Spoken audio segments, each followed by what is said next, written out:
So we're gonna get rolling here, y'all. Just as expectation management, like we normally do. Several things I need to give y'all a heads up on. There is a camera recording everything said. So if you say something silly, I will hope you go viral on our social media platforms. So be mindful of that. Absolutely. While we are going, please don't hesitate. Hop up, grab a beverage, grab a refill, grab food. One thing I would ask you to be mindful of is go around that way to avoid the camera for me. As we get rolling, there is actually we have a couple people here today as we're doing different things here in Tampa. We have a couple people we want to highlight and say thank you to. First and foremost, Crystal, go ahead and get up here. Let's give Crystal a round of applause. So if y'all don't know, who has never been to the Center Club before? I know Stephen is brand new, so all right. So the Center Club is part of the Invited Clubs. I'm obviously a member of Invited and a lot of what we're doing across the country. Crystal is the wonderful young lady that is making everything possible here in Tampa for us. So I'm going to give her a quick second to introduce everything that the Center Club's doing for us here in Tampa. So just partnering with Zach, because it's important to me that the veterans in our community get connected with veteran support and members and non-members alike to support the military. Having grown up so close to the Air Force Base, so when I heard about what Zach was doing in Atlanta, it was a good option to partner here. And just a little bit about Invited Club. Center Club is a part of the larger group of Invited Clubs, which is the largest club network across the United States. It's a little bit of global expansion. We've got golf reciprocity, place to work remotely in private events, and a lot of different social events to attend and get connected. And most importantly, we have fabulous members that are really plugged into the community for networking opportunities. So thank you for being here. Absolutely enjoying. If you have any questions, find me. Thank you, ma'am. So Crystal and boss man George over here, smile and wave. We don't give him the microphone, but we love him being here and supporting. These two have been amazing. For those of y'all that aren't aware, ATL Vets is Advancing in Line for Veterans. We're based in Atlanta, but we host events in Virginia Beach, Norfolk, Hampton Roads. I've been corrected many times if y'all know that area. DC, we're moving out into Texas, Houston, and Dallas. But our number 2 city is Tampa, and a lot of it is because of these two people.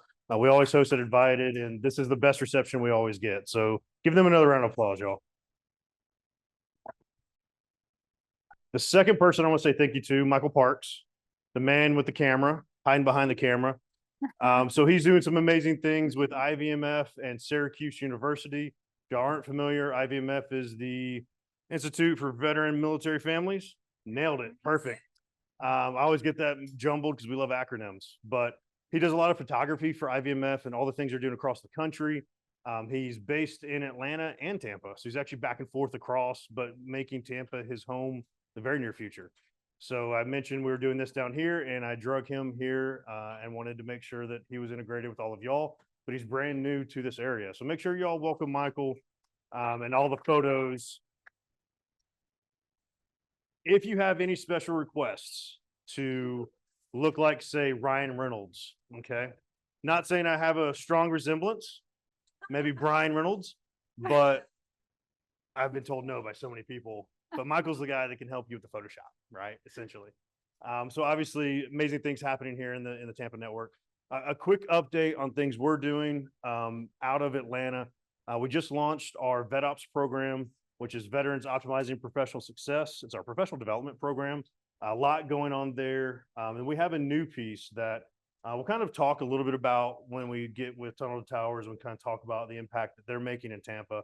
One thing that I have to celebrate, because I've been told by my board, we don't do this enough. We turned 1 year old about 10 days ago. And thank you. So I've been operating for about 3 years, but in reality, nobody counts until the 501c is official, right? So it took a couple years for us to get that, but we turned 1 year old a couple days ago, and I wanted to make sure we celebrated that. And I told Crystal that I wanted to come down here and eat some cupcakes and birthday cake, and I don't see any of that yet. So we're going to work on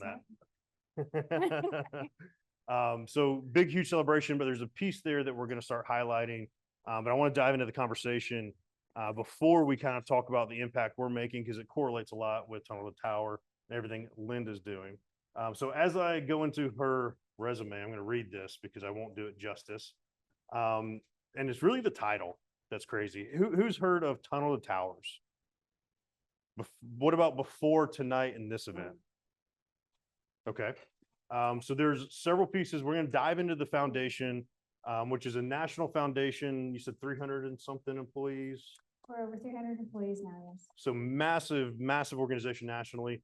And Linda here is the VP for Development and Government Affairs, which means you talk to all the politicians and I you do. talk to all the governors and senators and Congress folks. Whoever will talk to me, they don't all take my call. I learned very quickly.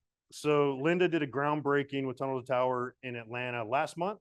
When I tell you the CEO of Home Depot was there, the head of their foundation was there, each senator, senator rep, I think the governor, I think the president showed up, honestly. But oh no, this is perfect. No. We're gonna hype you up. Okay. So what's funny is as we're going through the program, they were talking about the groundbreaking up there. The project up there is a 93 room hotel. They're turning into long-term condos for veterans, and huge piece. Sorry, let me not jump past that.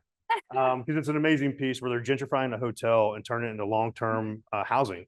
So obviously veteran homelessness is what they're attacking, and they're on a mission to eradicate veteran homelessness.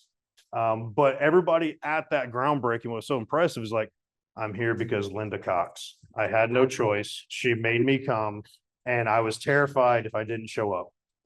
I'm very nice. I don't know what the problem is. I didn't say there's a problem. They all showed up. It was perfect. So to jump through a little bit, you joined in April 2003 in the role you're currently in. 2023. Sorry, 2023. I didn't say I could read, y'all. I was in the Army. Right. So there's several pieces where your background is actually physical and cybersecurity for companies like SAIC and Mantech, which are very familiar down here. You attempted to retire and you failed at retirement. I'm so bad at retirement.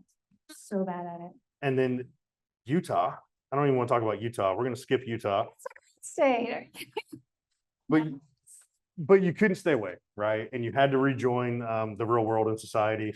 Moved back to DC, and that's where you went back into SAIC, communications officer for the chief data officer. The chief data officer for Data a small data. agency called the NGA. Yeah, that's a terrible, small thing, right? And then she was recruited because of the mission, the purpose behind Tunnel to Tower. And essentially your experience and the piece that you really capture, business development, strategy development, communications, mission support. Essentially the goal that you have is to strong arm politicians into making sure they support veterans. Yeah, absolutely. I mean, all that resume is I can't keep a job. So, I am just a nerd that loves my country. And so anything that I can do to support our warfighter and the veterans is what I want to do. Absolutely love that. And the reason I wanted to bring Linda in and Tunnel to Tower, beyond everything they did in Atlanta, they just had a groundbreaking this past Saturday in Bradenton. And I found out because, and I don't know if, am I pronouncing that right, Bradenton? Yeah. Okay, because there's so many things that get pronounced wrong in Florida. But apparently, even though it's like 5 miles away, it's 45 minutes away from here.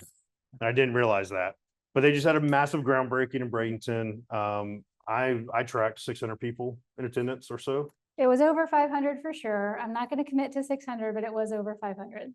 And this groundbreaking is a little bit different for Tunnel to Tower, where you're actually from the ground up building a facility, where in Atlanta, they're gentrifying a hotel, which is phenomenal. I think this is a little bit more unique, where you, the blueprints you showed, like all the amazing pieces attached to it. Can you talk about the impact before we get into the mission of the organization? What's Bradenton doing? What's Tampa doing? How was the groundbreaking on Saturday? So the groundbreaking was amazing. And I know that I'm predisposed to say that because it's my organization, but it really was.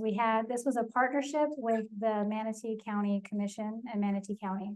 So this was a little bit different from anything we normally do. Typically, the foundation likes to just kind of do our own thing and buy and refurbish from the ground up and take care of all of it. And this was a beautiful example of public-private partnership.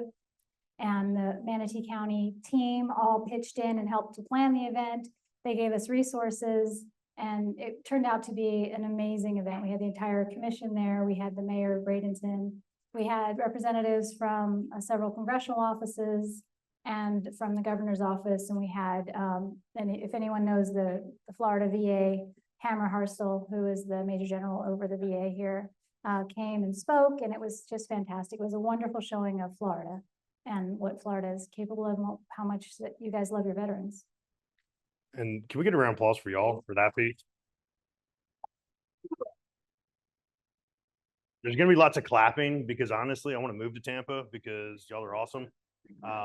What's funny, if it wasn't for Jackie, I'd have been here already, but the difference is a stark contrast from Atlanta to Tampa. The Atlanta VA, I wouldn't try to put it out if it was on fire, to put it nicely. There's not many good things happening up in Atlanta as far as the VA system goes. But the one I've always heard in Tampa is the community here. And being a SOCOM guy, I never experienced it. But now that I'm out, it's like the VA's apparently amazing down here. The veteran support down here is totally different. And that's why I love coming down here as much as we do. If I may, this is off the topic of the groundbreaking or the foundation, but I did have the opportunity to tour the polytrauma section of the VA here in Tampa. And it blew my mind away. It was incredible. It really is a model for the country, honestly. So moving to Tampa, got it. Love it.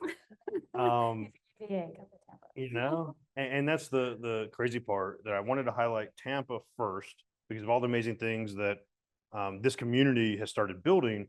But I want to backtrack. Half the room knew what Tunnel to Towers as an organization. They've heard of it. I want to give kind of a different rundown going all the way back because it didn't start with veterans per se. Can you just give us a rundown of the organization and where it was founded and how it brought us to this point of veteran homelessness? I'd love to. It's my favorite topic. The Tunnel to Towers Foundation was founded after the September 11th terrorist attack. It was born in the aftermath of that event, and it was founded in the name of firefighter Stephen Siller. Stephen had just come off of his shift as a firefighter in New York and Manhattan. He'd come through the Brooklyn Battery Tunnel. The tunnel is now called the Cary Tunnel, but it will always be the Battery Tunnel to everyone else. He'd just come through the tunnel when he found out about the attacks. He was supposed to meet his brothers to play golf, and he called his wife and said, "Tell my brothers I'm going to be late." He went to his squad to meet up with his guys. They were gone already. So he threw his gear into his personal truck, drove back to the tunnel, couldn't get through because it had been shut down for security purposes. He popped out of his truck, threw the gear on, it's about 62-ish pounds of gear, ran through the tunnel to the towers. That's where our name comes from, Tunnel to Towers. That is almost 3 miles, everybody. He ran those 3 miles and was ascending the South Tower to rescue Americans when the tower collapsed. He died in the collapse of the South Tower. He died in the collapse of the South Tower, and his body was never recovered, but we do have footage and we know where his truck was. And so we know that that story has been verified. The family are very religious. They're Franciscan Catholics, and they believe in the motto to let us do good while there's still time. They wanted to do something to honor Stephen's legacy and honor his memory and honor his life of service. So the foundation was started as a way to support the widows and orphans that were created that day. Fast forward to the global war on terror, and the first quadruple amputee to survive combat is a man named Brendan Marrocco. He lived on Staten Island, New York, which is where the foundation is headquartered.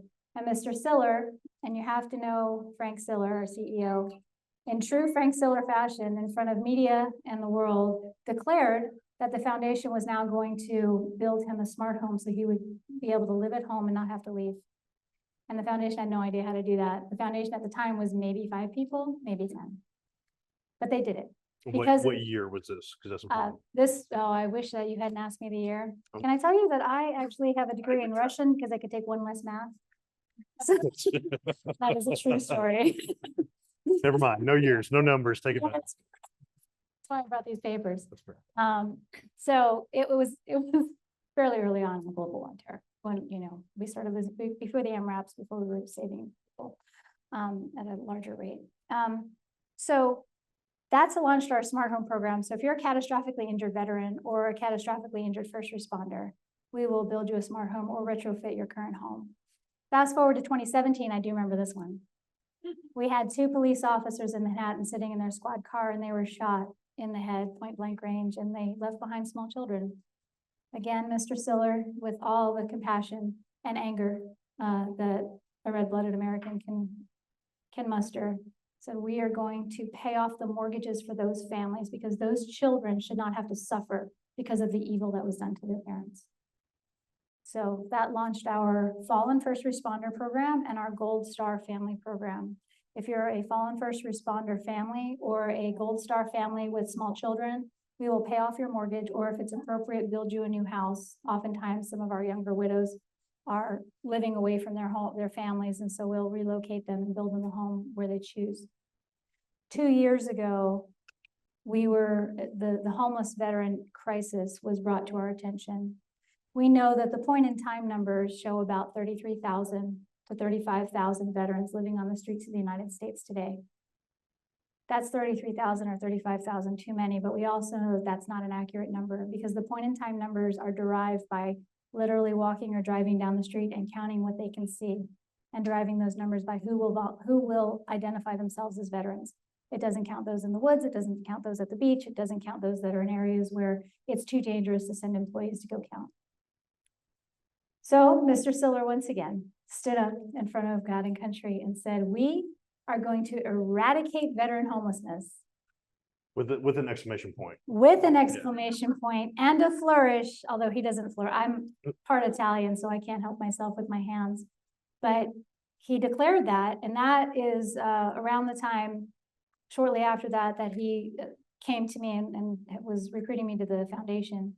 And he said, we're going to eradicate veteran homelessness. Now, my background is government and working in the DOD and IC. And I know what that takes. Like, to get there from here is almost impossible. And as a unknown 501c3 charitable organization inside of DOD and in the VA, I thought, okay, but his spirit is so strong and he is so certain in what he's doing that I believe that we will eradicate veteran homelessness in the United States. Which is huge. Go ahead. Round of applause. So I wanted to give that whole outline and background. There are a few of these around. I kind of place them on tables. If y'all don't see these somewhere, there's a stack of them on the table right behind us. Information about everything y'all are doing, the statistics attached to it. And the part that you shifted was obviously now it's Florida-based, where in Georgia, you did Georgia-based information. So it's a huge piece, but I wanted her to highlight it's not just veterans, right? A lot of law enforcement, there's a lot of first responders. I'm both myself, and actually the year I got out of law enforcement is when those two officers were shot in New York. So I'm very tied into different pieces, but it's a crossroads of a lot of first responders go through a lot of the same things, but also are a lot of veterans, and then vice versa. Veterans go through all these things and then become first responders. Right. There's a piece attached to this where an audacious goal has been set. That's right. Very audacious. That's right. As a show of hands, because we started with entrepreneurship, so I love this piece of it. Any entrepreneurs, business owners in the room? A few, everybody, love it. So also why I love being here, because it's full of entrepreneurs and people that understand big, hairy, audacious goals and things that seem insurmountable, but with the right partners, the right people, you can mount a front attached to it. Can you talk to us a little bit? One of the things that impressed me the most about the organization years ago was 5 people. Now you're up to 300 and something. Can you talk about the growth when he made these statements that were so audacious? He put his money where his mouth is. The organization put their money where their mouth is and recruited across the country. How many employees are all up to? What's the size of it? The operational expanse that y'all are now up to year to date? Yeah, so I believe firmly, and Mr. Siller does as well, that whatever the mind of man can conceive and believe it can achieve, right? So we conceive this idea that as long as the Tunnel to Towers Foundation is around, we will not leave any of our nation's heroes behind. We house our nation's heroes. We believe very firmly in that ethos, no man left behind. So the foundation started from humble beginnings as a way to just make it easier for widows and orphans during a devastating time. And as we've moved forward through this program, we were housing people in individual homes, paying off a mortgage. We were cutting a ribbon on a new house. things like that, that don't require a lot of public-private interaction, right? It doesn't require a lot of partnerships. We've been overwhelmingly blessed by partners like Home Depot, like GMC, like Fox News, like Carpet One, like we just signed a partnership with Ashley Furniture on the homeless veteran program so that they can provide the furniture that will go into these villages, and some of our National Case Management Network recipients that we hopefully will talk about here in a minute. So all of that effort has required an enormous ramping up, an enormous paradigm shift inside the organization. It's one thing to run an organization with 15 people. It's quite another to ramp up to have to form bureaucracies out of necessity with over 300 people and an unimaginable amount of contracts that you have to sign. Right? We have a fairly robust legal team that has to review every contract, every third party that wants to throw a fundraiser for us. Well, we have controls over that because we have a name that we need to protect as we're helping our heroes. So we have to have a robust legal department. We have to have a robust finance department. We have to do that because now we're dealing with recipients of federal money through the VA HUD-VASH vouchers and VA benefits and things like that. We need to make sure that we are being very accountable to the American people in expending the tax dollars that are given to us by our federal and state partners. I probably should not touch this microphone like I just did, sorry. You know, as we've grown out, our development team has had to grow exponentially. So as the Associate Vice President for Development and Government Affairs, my job is to, I take a very business development approach to the work that I do, whereas in traditional 501c3 world, development would mostly just be fundraising. From my perspective and the way that my team operates, we have a national programs team and we have a government affairs team. Our national programs team works to identify other service providers, other partners, other governmental entities that will grow our national case management network and grow the capabilities that we need in each of these localities that we're doing these villages. In addition to that, the public-private relationships matter so much. Because if you're just cutting the ribbon on a single family home in a city, you can invite the congressman and they'll be happy to be there. If you build a 100-person apartment complex, essentially, in the middle of a town, and you don't tell that mayor, that city council, that county commission, that governor, that the congressman, that senator, that you're coming, and they have to find out on TV, that's a bad day. Because in the world of business, in the world of politics, in the world of personal relationships, there are people that can hurt you, there are people that can help you, and there are people that don't make a difference. And those people that don't make a difference can be people that hurt you if you're not careful. So as the foundation grows, as the program grows, as we touch more lives, as we, in some cases, some people perceive us as encroaching on their territory.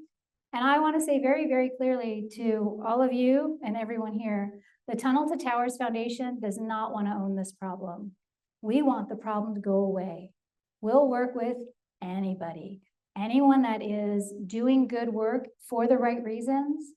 We will work with you. We want to work with you. We want to be able to send you our veterans that are in need. We want to be able to have you work with us to help these people. Let us see all the good that you're doing and let's see if we can add to it. You may be doing something better than we're doing. And then let's learn from each other. So I think I got off on a tangent, but the point is, as we've had to grow inside in this business to also foundations, you have to specialize, right? Everybody can't do everything all the time. So before Valerie runs away. Hi, Valerie. So before you run away, no, this, I mean this well, I apologize. You walked out and I tried to like signal to you. So one of the biggest and most important reasons why I felt the pull, I'm so sorry, like right in front of everybody. I love Valerie so much. No, I'm still talking to you. Yeah. Talking to you, not about you. Maybe a mix of both. The reason I thought this was so important to highlight here at the Center Club is what I told y'all a year ago when we first came down and had this first event, Independence Day last year. So I want this to be the epicenter of things happening in Tampa for veteran entrepreneurship, for veteran endeavors, right? Y'all have shown over the last year, y'all are in alignment with that. People that I've highlighted, Jennifer, Valerie, the things y'all are doing with Action Zone, everything you're doing with GPS, because I'm going to mess up the name of the organization, from entrepreneurship to education to business networking, right? The whole goal and concept I had of this is why I want to focus here is when a national organization like Tunnel Tower comes in, they don't just come in and say, hey, we're going to do all these things in Tampa and forget about everybody local. What they want to do is pull from the local community and say, hey, we need education resources. We need entrepreneurship resources. We need business resources, because they're not owning that piece of it. They're just building the facility to house long-term for veterans. So as you're running out, I wanted to make sure I highlighted that piece of, if y'all haven't connected with Linda yet, that's the value of what she's doing here, and what Tunnel Towers is doing here is they have the facility, they're building the facility. Within that facility, we're going to move into case management piece next. You can run away now. I just want to highlight that, but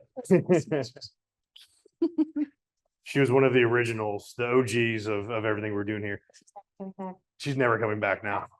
You're coming back, right? Okay. I love that. That was like an Arnold Schwarzenegger all about. But the reason I want to highlight that so much, it goes into the case management aspect of what y'all are doing, but pulling from local resources is there are so many different pieces, it's not just housing. Y'all bring in resources to the facility, all the facilities from Atlanta to Tampa they're doing a groundbreaking in Memphis next month. 25th of July. So it's like month after month, there's a new city where there's a groundbreaking happening, and you're pulling from not only local resources, but if there's people that have national reach, right? I'm trying to tag on to what they're doing because there's so much impact happening. Can you talk a little bit about the case management aspect, the resources y'all want to bring into the facilities, especially here local in Tampa, and what kind of support you actually need at this location to make Tampa really successful for you? Okay, well, thanks for that question. And that's a really good point. We met because of Atlanta. So we're here today because of the connections that we made in Atlanta that brought this connection to what we're doing here in the Tampa area. And then we're highlighting your number 2 Thursday. I have an event Thursday, and we're highlighting that groundbreaking in Atlanta. So like, this is truly where y'all are all over the place. Can't get rid of y'all in a good way. We're like fungus. I was gonna say glitter, but might be a little bit shiny. Slightly. Fungus, because you can't always get rid of it. Anyways, so keep going. Case management, resources you need from Tampa. Go. Like glitter. So I call our national case management network our secret sauce. In the last 2 years, we've been able to help over 4,000 veterans and their families to come off the street. Included in that are almost 1,000 children. These villages, yes, it's right, it's a great number. These villages that we are building are for individual veterans. And we know that we're never going to tackle 35,000 people we're doing 92 units in Atlanta and 120 here. And I think we're at 84 in Memphis. Don't quote me on the number. We'll go back to my previous comment about numbers. We know that that's not going to scratch the surface. So what we established is a network of over 1,000 service providers, and we are always looking to grow that. And Dan, I hope you don't get mad at me for calling you out, but here with us today is Dan O'Shea, who gave his day to me yesterday and took me around to meet some of the service providers here in the special operations community so that we can make those connections as well. We don't know what we don't know, and we do know that we don't know everything. So what we need in each of these localities are service providers that understand the people here, understand the needs here, and each veteran that's experiencing homelessness or struggling with housing insecurity has a different need. Maybe it's a recent divorce and the child support is killing them. Maybe it's made some poor choices or they got laid off. Maybe it's that certain federal programs ended when the COVID emergency ended and the policies can't keep up fast enough to protect those veterans that had become reliant on those issues, on those extra benefits that were coming. We've dealt with that. We've had those conversations on the Hill as well. That sometimes policy, actually not even sometimes, always, policy and economy will never keep pace with one another. And so we want to work with veterans where they are to address their specific needs. So your question about what is most needed here, the answer is we don't know yet. But you guys do. You know what's needed here. The people that Dan introduced me to knows what's needed here. And that's the beauty of the National Case Management Network, because we're not trying to own it, because we want to just work with whoever knows the best. We're going to help our veterans the best, because it's not enough to put a roof over your head. If you don't attack the root cause of how you got here in the first place, you'll just go back. You'll just be right back there. I'm the daughter of a soldier and the mother of a sailor. Right? And I spent my career, as Zach noted, supporting a warfighter in various capacities in the DoD and the IC, right? This is part of my soul. And I'll be damned if my son's going to come out of the Navy and not have a place to be, right? But not everybody has mom. Not everybody has me as a mom, and they're probably blessed for it. But not everybody has that support system, that they need. So really quickly, just with the National Case Management Network, a veteran anywhere in the United States can be referred to us. We assign a case manager that's part of our cadre of case managers at Tunnel to Towers. That case manager works with that network of over 1,000 service providers and growing across the country to find out what they need, get the services that they need. We take care of the immediate, I gotta keep doing that, gotta stop doing that. We take care of the immediate housing need. We'll put the roof over their head, whether it's an Airbnb or pay the delinquent rent or the mortgage, whatever it is that they need, we'll handle that. But the service providers that do the other things, the PTSD support, the childcare support, any of those things that they need to get on their feet, that's local, and we need that. And the piece I love so much about it is the value alignment from Advancing the Line and Tunnel to Towers, and that piece of it.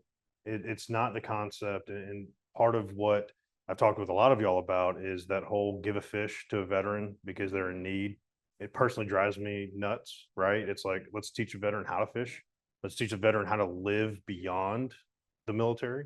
What y'all are doing is that aspect where y'all are such a large organization. What I love the most when I was first introduced to everything you're doing in Atlanta, it's like exactly what you just said. We're trying to pull Atlanta locals into supporting where we, Advancing the Line is focused on workforce development. We're focused on professional development, entrepreneurship, right?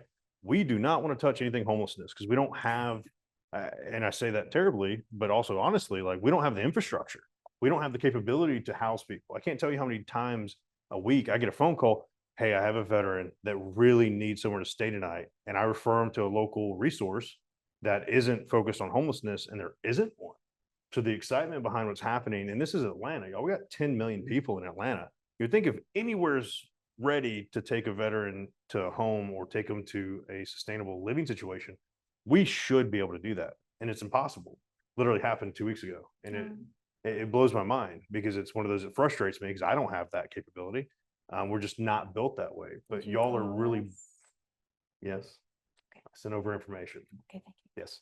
So that's the piece I want to highlight about the case management as well, is like, it isn't just, I need to put somebody in this facility. It's across the country. If you know a veteran that's in need, that needs something immediate, y'all do provide that resource, plus the bridge into something more sustainable. Right. I mean, with your point about workforce development, this is all part of a stepping stone, right? Just putting the house over their head, the roof over their head, does nothing towards self-actualization. So if you think about Maslow's hierarchy of needs, we take care of that immediate need, shelter, food. And then with our case management, we work to help them get gainful employment or keep gainful employment. So I think about my son again.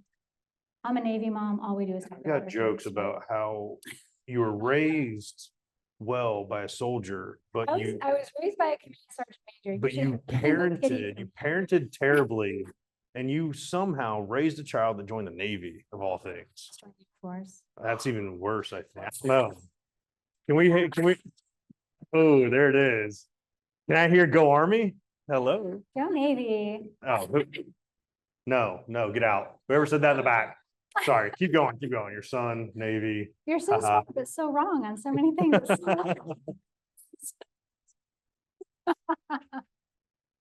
Where was I? Oh, I actually don't remember where I was. You're talking about your son having resources. Yes, how so my it's son, unfortunate that you raised them in the Navy. at 20 years old, he is working on helicopters. He's assigned and deployed with the USS Ronald Reagan right now. 20 years old, he's on the deck of an aircraft carrier. He's keeping our warbirds flying. He is in an operational environment 24/7. It is hectic and stressful and amazing. And 1% of the population gets to do anything close to this, right? When he comes out, how's his resume going to look, on aircraft? It's hard to translate that, right? And you were infantry, right? So how do you translate infantry to boardroom? You've done a good job. And honestly, you mentioned SOCOM. My SOCOM experience is all redacted. So like I can't translate SOCOM into, hey, this is what I did and how it applies, or it took a lot for me to do that. Same thing with, I was on aircraft carrier, whatever the Navy, whatever boat they're floating around on. A ship, I'm sorry, whatever ship y'all are floating around on. But ship keeps this country free, sir. There's the infantry and everything else. Anyways, I'm gonna stop. But it really is a true thing, is like, how can you translate, like he doesn't want to go work on Carnival Cruise Lines. Oh, goodness. Right. So it's like, how do you translate that experience into the real world, the boardroom, the professional development piece? Especially, how many folks have 10, 15, 20 years experience in the military, like had a career in the military? And how many people then transferred into exactly what you wanted to do after the military? The first job, I've got two people that the first thing is like, you know what? Like, come on, man, you're on my side. I'm trying to have no, I'm kidding. But it's very few when you realize that translation, like it's very few. The statistics are like 60% of veterans leave that first job in the first 3 months. Right. So like we leave, we get fed up, we don't have a new mission, a new purpose, a new passion, a big piece of what we help focus on. But then I don't know how to get housing. I don't know where to live. I don't know how to live. And that's what y'all focus on. Go ahead. No, and that's why you see so many veterans come out, and especially if they've done 20 more years or more, and start their own businesses, right? Those that have that wherewithal in the network and they stay connected. But when we take our veterans and pluck them out of their units, pluck them out of their support group and drop them back in civilian life as if they're supposed to just figure that out, it's not fair. I had someone in Pennsylvania, a well-meaning person, but on a commission out there, ask what the difference was between a homeless veteran and a regular homeless. And I thanked him for the question because I hadn't thought about articulating that before, but since that time, it's all I think about. We take our completely whole 18 and 19-year-old men and women, they raise their right arm and they take an oath to protect and defend the Constitution of the United States against all enemies, foreign and domestic.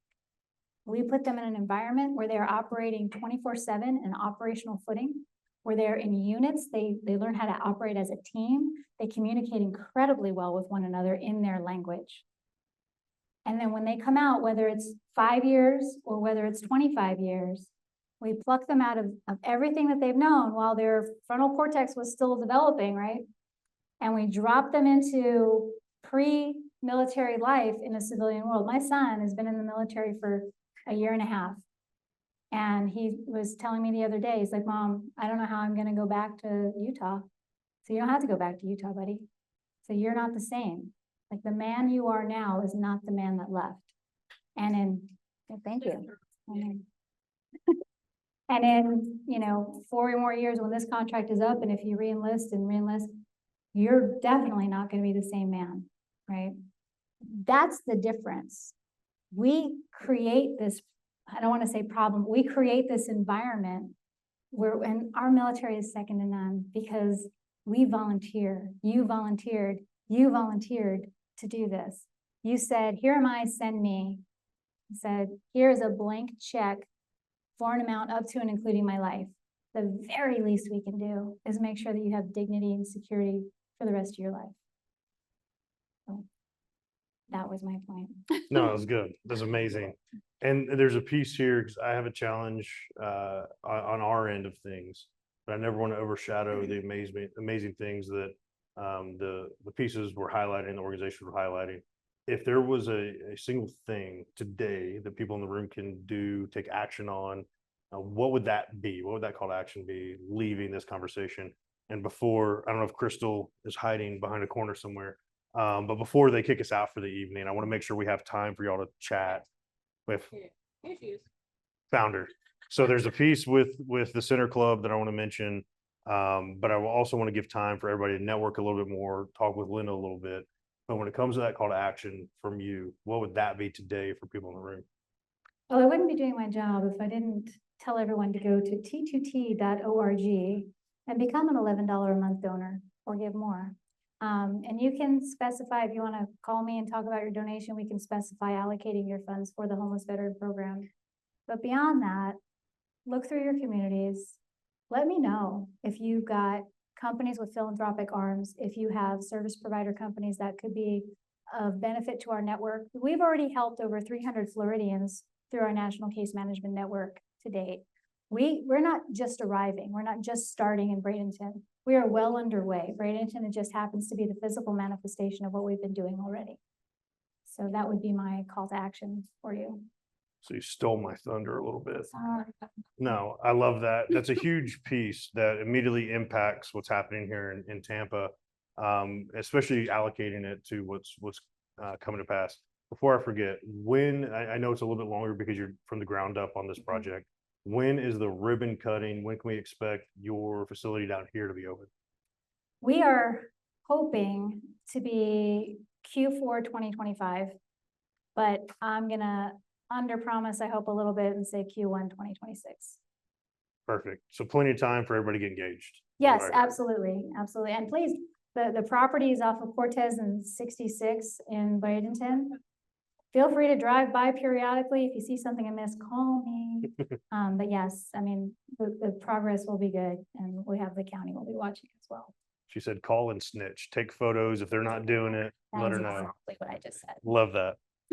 So she obviously has that piece, and I'm gonna say our challenge for Advancing Line is twice as good, only because we're going off a fancy number. There's a piece, and knowing that piece, I want to highlight the $11 a month aspect for them. Small ask, right? We just rolled out a campaign attached to our 1-year anniversary. Sorry, it's kind of conflicting, but it's only a little bit of money, and they can do both, right? They can do Perfect. So this aspect of the call to action and highlighting something we just rolled out is challenging. Hey, Shirley. I love calling people out as they walk in. I love this. We're highlighting, everybody knows the number of 22 a day. Part of what we are doing and what I love what y'all are doing is that teaching veterans to fish. So if you go to atlvets.org/22 a day, we have a new campaign we're rolling nationally. I was about to say internationally, not yet. We're working on it. But nationally, what we're doing to support events like this and to support different projects happening, atlvets.org/22 a day. It's $22 a month to combat the 22 veterans a day that take their lives. A piece of this, of the collaboration, is that both organizations are truly at its core trying to solve veteran suicide, not just homelessness, not employment, not entrepreneurship. We're trying to solve, how do we stop veterans from feeling hopeless? So one of those two options, go with her first. And then if y'all want, or do both, come to me second, right? It's perfect. But it's a piece where take action with one of these organizations and make sure that everything that's happening here in Tampa keeps growing. That's the big piece. The third call to action, because she came back over. Oh yeah, y'all better take notes. This is an easy one. So with Crystal, what I love highlighting about what she does, I was waiting for George to walk away. Yeah, is George in the back now? Can he? Oh, he's gone. Okay, so I can say this. So I love this. So George, being her boss-ish, kind of, sort of, she walks up to me right before we got started. She's like, "Hey, I have a really nice offer. I just sent an email to George, and I hope he doesn't see it till tomorrow." But it's pretty much what she said. Pretty close. But for anybody that what I did in Atlanta and what I do across the country is when I travel, I use the invited clubs as my WeWork, right? But way nicer, way better. There's amazing people like Jackie in the room, right? Compliment, I got you. And a smart dresser. And a smart dresser. They match. It's awesome. But what I do with the invited clubs is I use these facilities as the arena that I work out. Whether it's my consulting side on the for-profit or the nonprofit, we come into the invited clubs and we make sure that we bring veterans here because this is where I found my initial success as I transferred out of the military. So what Crystal did is remove initiation fees for veterans and 6 months for free. Sent the email above George's head and copied him. Got it. So she sent it to George's boss. She went all the way up the food chain. So in waive an initiation fee, which is normally $500, $700 a month. So essentially, she's risking life and limb going around George, where if any veteran that hasn't been here before, or any veteran that is here, I always want to highlight this piece where they are putting literally their money where their mouth is for veterans to come here, work here, be a part of this community. So if you haven't ever been here before and you want to learn more, if you have been and you want to take her up on this, she always does this when we come into town. Thank God George left because now she's free to do it. Make sure y'all talk to Crystal. No, it's for tonight, Jackie. Oh. Oh yeah, we don't know if she's gonna last after tonight, honestly. 24 hours, that's all you have. Talk to her. But there are 3 options for everybody in the room to take action. Veterans, if you need that community, if you need that place to be, especially as entrepreneurs, this is the spot in Tampa. And Crystal is the one to make sure that happens. And then Jackie's the one to take you by the hand and lead you to all your next referral partners. She actually shook her head. Yes, I love that. So Jackie's amazing. Make sure, and Doug, you have to come here. Like you have to come up to the front so I can pick on you next time. He's hiding in the back there. Doug's also a key player in the club. But there's so much opportunity in this room to take action, to take the next step, to advance the line, I dare say. Make sure you do that before we leave tonight. We still have a little bit to network. We still have a little bit for y'all to talk to Linda and find out all the amazing things happening across the country, but especially here in Tampa. Before I go, one more round of applause for these 2 ladies.